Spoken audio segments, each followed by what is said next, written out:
So, hello everyone. The things that you do to avoid studying.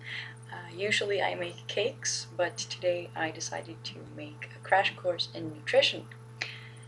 We will begin with the first topic of our topic list in animal nutrition, the proximate analysis.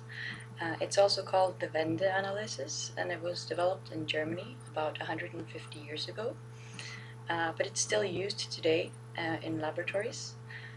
So what they do when you send a feed sample into the laboratory is first to dry it, to obtain the dry matter, and it's just the feed sample minus the water content of the feed. And this step is very important since all the other parameters that you are going to get is on the basis of the dry matter content. After you've dried it, you will burn the feed at 600, 800 degrees Celsius. And what you get then is the ash content. And the ash content is actually minerals and contaminations such as sand and pebbles and other things that got in the sample. And this is also called the inorganic matter.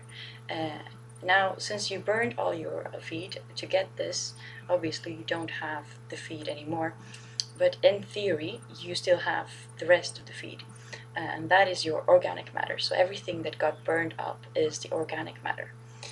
From this organic matter, we're going to investigate further to get the different parameters that you usually see in the tabulated values. So we have the crude protein, and the crude protein is not actually the protein content of the feed, but it's the nitrogen content times 6.25.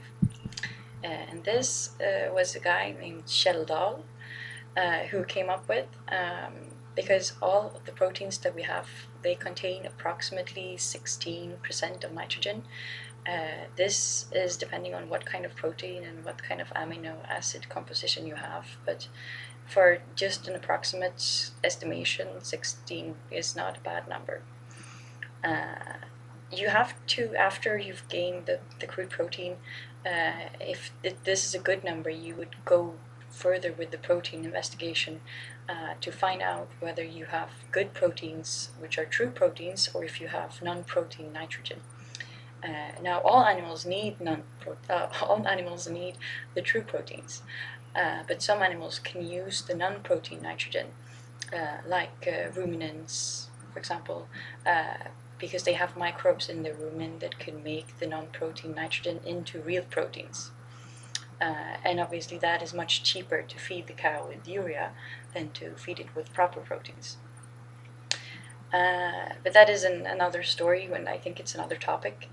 So let's leave the proteins and go to the ether extract.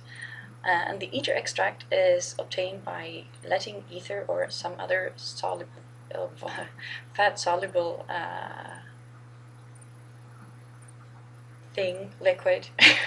I lost the word. Anyway, I think that you get the point. To ooze through your feed sample. And that will solve all the things that are fat soluble. So it will solve the oils, the triglycerides, and the fat soluble vitamins. So the vitamin A, D, and K, and E. And then you have got rid of those two, the protein and the fat soluble things. Now to go further, you have the crude fiber. And here you have the digestible fibers and the undigestible fibers. And to find out the digestibility of the fiber, you use another method, which is actually just trying to create an environment that's similar to the digestive system of a human or a pig. So you would treat it with acid, and you will treat it with alkaline substances, and treat it with enzymes, to see how well it would be digested. Now you have easier digestible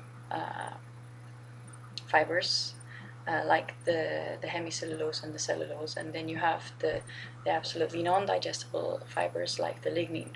very few animals can actually digest lignin. But for some species, it's very important to have the undigestible fibers in their feed. For example, for the rabbit, it needs its undigestible fiber to keep the peristalsis of its gut functioning.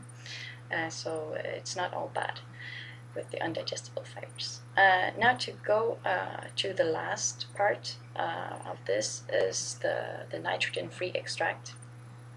So if we reverse and we think that we have first the whole feed sample, and we have dried it and we have burnt it, so we have the dry matter and we have the inorganic matter and we have the organic matter, and we take the organic matter and then we take and subtract from the organic matter all the other parameters that I mentioned. So you add up the crude protein, the ether extract, and the crude fibers. And what you get then is the nitrogen-free extract. And what it actually is, what's left, is mostly starch and sugars. So this you could call it the energy, but the energy it's not only in the starch, but it's in everything as well, because you have a lot of energy in the fat fragments and you have a lot of energy in the proteins.